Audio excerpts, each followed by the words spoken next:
असेल असंही म्हणायला हरकत नाही. पण तरीही आज दिवसाभरात बंगालच्या हिंसाचारापेक्षा जास्त बारामतीच्या पोटनिवडणुकीची चर्चा का झाली, तर त्याचं कारण आहे जय पवारांचं एक वक्तव्य. त्याचं झालं असं की आज सकाळी 7 वाजताच जय पवार मतदान केंद्रावरती पोहोचले. त्यांच्यासोबत सुनेत्रा पवारांचं कुटुंबीयही होते. सगळ्यांचं मतदान झालं. त्यानंतर त्यांनी माध्यमांशी संवाद साधला.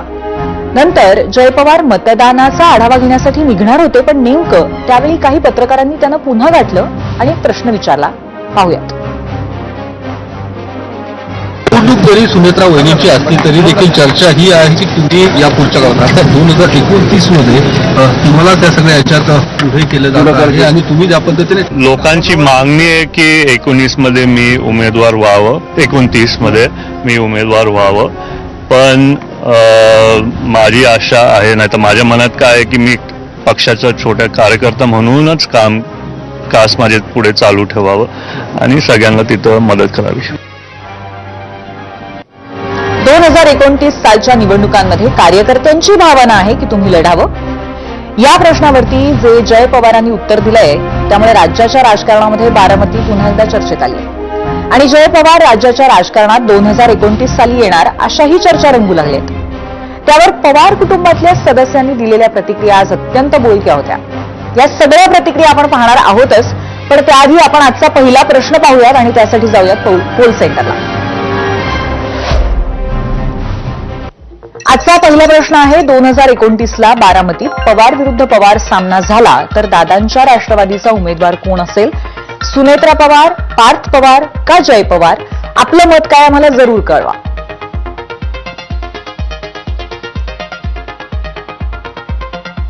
आता खरं तर 2029च्या निवडणुकीला आणखी 3 वर्ष आहेत. शिवाय पुढील 3 वर्षात इतर कोणतीही निवडणूकही नाहीये. त्यामुळे सत्ताधारी असो किंवा विरोधक, कोणताही पक्ष असो, सगळ्यांना काम करायची खूप संधी आहे. मतदारसंघ उभा करण्याची ही संधी आहे. आणि जय पवारांच्या रूपानं जर दादांच्याच घरचा उमेदवार असेल तर कार्यकर्तेही एकत्र राहतात. आता जरी सुनेत्रा पवार असल्या तरी कार्यकर्त्यांची भावना जय पवारांच्या बाजूने असल्याचंही बोललं जात आहे. तरी त्या निवडणुकीला आणखी 3 वर्ष आहेत. त्याआधीच इथली संभाव्य लढत रोहित पवारांनी सांगून टाकली आहे.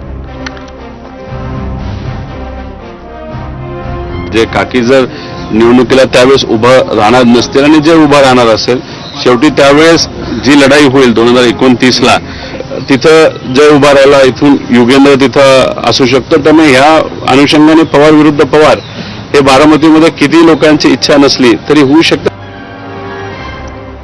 बरं, समजा 2029ला रोहित पवार म्हणतात त्यानुसार पवार विरुद्ध पवार अशी निवडणूक होईलही, पण बारामती लोकसभा असो की विधानसभा, इथे पवार विरुद्ध पवार अशी लढत काही नवीन असणार नाहीये. 2023ला अजित पवार सत्तेत जाताच शरद पवारांच्या विरोधात राजकीय संघर्ष सुरू झाला. त्यामुळे 2024 सालच्या लोकसभेमध्ये सुप्रिया सुळे विरुद्ध सुनेत्रा पवार असा सामना झाला. तर त्याच वर्षी झालेल्या विधानसभेत अजित पवार विरुद्ध युगेंद्र पवार अशी लढत झाली होती. त्यामुळे जर राष्ट्रवादीचं विलिनीकरण झालं नाही तर कदाचित रोहित पवार म्हणतात त्यानुसार पवार विरुद्ध पवार असा सामना पुन्हा एकदा दिसू शकतो. त्यालाही 3 वर्ष आहेत. त्यामुळेच की काय, आज जी चर्चा झाली त्यावरून अजित पवारांचे बंधू श्रीनिवास पवारांनी दोन्ही पुतण्यांचे कान टोचले. रोहित पवार असे म्हणालेत की पवार विरुद्ध पवार असा संघर्ष व्हावा असं लोकांना वाटत नाही, बारामतीकरांना वाटत नाही, मात्र भाजपला वाटतं. नाही, जर तुम्हाला माहितीये की लोकांची इच्छा नाहीये तर समजुतीने घ्यायला हरकत नाही. पवारांनी एकत्र बसून भाजपला दोष देऊन काय उपयोग आहे? तुम्हाला जर कळतंय की कोणीतरी काहीतरी चुकीचं करायला बघतंय आणि तरी पण तुम्ही अशी वक्तव्य करताय आता, हेच चुकीचं आहे. रोहित पवारांनी थोडं समजुतीने घ्यायला हवं होतं. आज वक्तव्य करायची गरज तशी वाटत नाही. हा, मग दोघांनी आता ह्या क्षणाला बोलायची काही गरज नव्हती. अजून फार लांब आहे. आता आज महत्वाचा दिवस आहे. आपण सगळेजण एकत्र होऊन दादांसाठी हे सगळं करतोय. कुणी विरोधात उभं राहिलेलं नाहीये. तर आता मला वाटतं त्या गोष्टीची गरज नव्हती. तर श्रीनिवास पवारांनी आधी दोन्ही पुतण्यांचे कान टोचले आणि नंतर टोमणाही हाणला. तोही कोणाला? तर रोहित पवारांना. खरं तर आज पवार विरुद्ध पवार अशी लढत होणार ही चर्चा मुळात सकाळी 9 वाजता झाली, ती रोहित पवारांच्या वक्तव्यानंतर. त्यातही रोहित पवारांनी दोन्ही संभाव्य उमेदवारांची नावं सांगितली.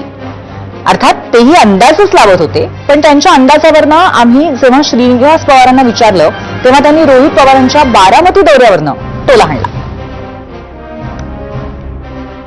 रोहित पवारांना स्वतः बारामतीमधून निवडणूक लढवण्याची इच्छा आहे का, असाही प्रश्न उपस्थित होतोय. आता ते त्यांनी ठरवायचे. त्याच्या डोक्यात काय हे आपण सांगू शकत नाही आणि ते कालच ठरवेल. मग ते म्हणतात की मी कर्जत जामखेडवरूनच लढेन, पण अलीकडे त्यांचं बारामती परिसरामध्ये दौरा करणं, लोकांना भेटणं वाढलंय. हो, ते मी पण बघतोय वाढलेलं आहे, पण त्याच्यामुळं साहेबांचा मतदारसंघ सांभाळायची जबाबदारी पण त्याला घ्यायची असेल, सांगता येत नाही म्हणून पण वाढलं असेल. खरं तर श्रीनिवास पवारांची प्रतिक्रिया येण्याआधीच रोहित पवारांनी एक गोष्ट स्पष्ट केली होती, ती म्हणजे त्यांना बारामतीतनं विधानसभा लढण्याची काही इच्छा नाहीये. ते आपल्या कर्जत जामखेड मतदारसंघातच खुश आहेत.